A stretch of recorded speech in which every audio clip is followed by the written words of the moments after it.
Hello students, आज के lecture में हम पढ़ेंगे रैंकिंग ऑफ कोल। देखिए, कोल क्या है? कोल एक मिनरल है जो कि नेचर में मिलता है। अकरेंस इसकी किस में है? नेचर में है। मिनरल्स को हम ब्रॉडली कई तरह से क्लासिफाई कर सकते हैं, बट मेनली मेटालिक मिनरल होता है, नॉन मेटालिक मिनरल होता है और एनर्जी जनरेटिंग मिनरल होता है।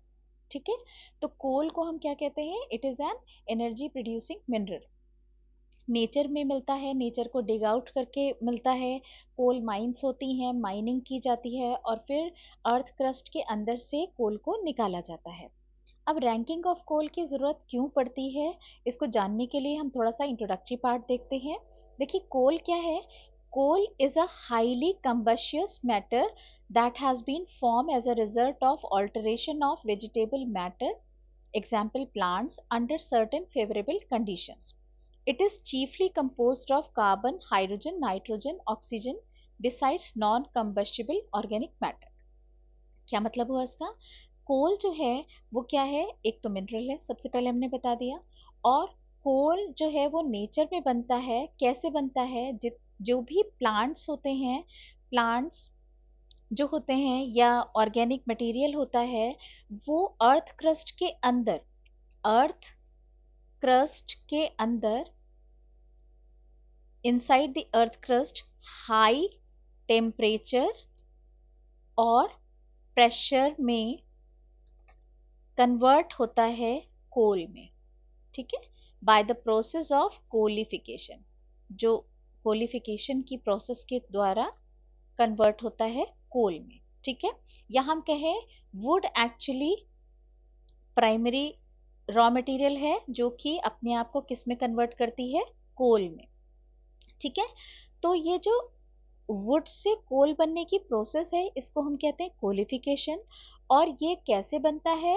जब ये वुड प्लांट्स और ऑर्गेनिक मैटर अर्थ क्रस्ट के अंदर हाई टेम्परेचर और प्रेशर के अंदर रहते हैं, तो जो बाय बैक्टीरियल एक्शन, या कह लीजिए ये नेचुरल प्रोसेस है, बैक्टीरियल एक्शन भी इसमें शामिल है, जो कि वुड को कोल में कन्वर्ट करता है। Coal is mainly composed of carbon, hydrogen, nitrogen, oxygen और कुछ नॉन कंबस्टिबल इनऑर्गेनिक मटेरियल भी इसमें प्रेजेंट होते हैं। ठीक है, अब एक चीज और जानिए कि ये जो वुड से जब कोल बनता है, तो ये जो कोल का जो बनने का प्रोसेस है, इसमें जो सबसे प्राइमरी स्टेप है, वो कोल सबसे पहले वुड जो है वो किस में कन्वर्ट होता है? वो पीट में कन्वर्ट होता है। पीट आगे मेच्योर होकर के किस में कन्वर्ट होता है? लिग्नाइट में कन्वर्ट होता है। लिग्नाइट आगे चल के किस में कन्वर्ट होता है? बिटुमिनस में कन्वर्ट होता है। और बिटुमिनस किस में कन्वर्ट होता है आगे चल के? एंथ्रेसाइट में। ठीक है, इसको ऐसे समझें कि जैसे मानव जीवन की एक प्रक्रिया है जिसमें बच्चा पैदा होता है, तो उसको आप क्या बोलते हैं? इन्फेंट चाइल्ड बोलते हैं। ठीक है, ये 0 से 11 महीने तक का बच्चा होता है। उसके बाद बड़ा होता है तो आप उसे किड बोलते हैं। फिर आगे चल के वो चाइल्ड बनता है, फिर वो एडल्ट बनता है, फिर वो ओल्ड बन जाता है। ठीक है, तो ये डिफरेंट स्टेजेस हैं ह्यूमन बीइंग की। उसी तरह वुड जब सबसे पहले कन्वर्ट होना शुरू होता है कोलिफिकेशन की प्रोसेस से, तो सबसे पहले जो फॉर्म बनता है वुड का, वो है पीट। ठीक है, जिसके अंदर सबसे कम कार्बन परसेंटेज होता है और इसकी वजह से सबसे कम इसकी कैलोरिक वैल्यू होती है। पीट जो है फिर आगे कन्वर्ट होता है तो वो लिग्नाइट फॉर्म में आता है। लिग्नाइट में जो कार्बन परसेंटेज है वो पीट की तुलना में ज़्यादा होता है, इसीलिए इसकी कैलोरिक वैल्यू भी ज़्यादा होती है। अगेन लिग्नाइट जब आगे कन्वर्ट होता है तो बिटुमिनस में, बिटुमिनस का कार्बन परसेंटेज अगेन लिग्नाइट से ज़्यादा होता है।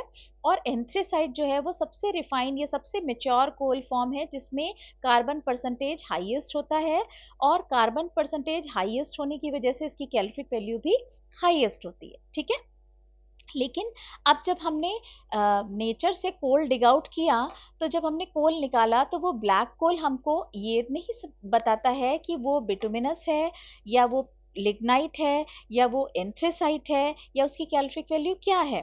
तो कोल की रैंकिंग करना क्यों ज़रूरी है?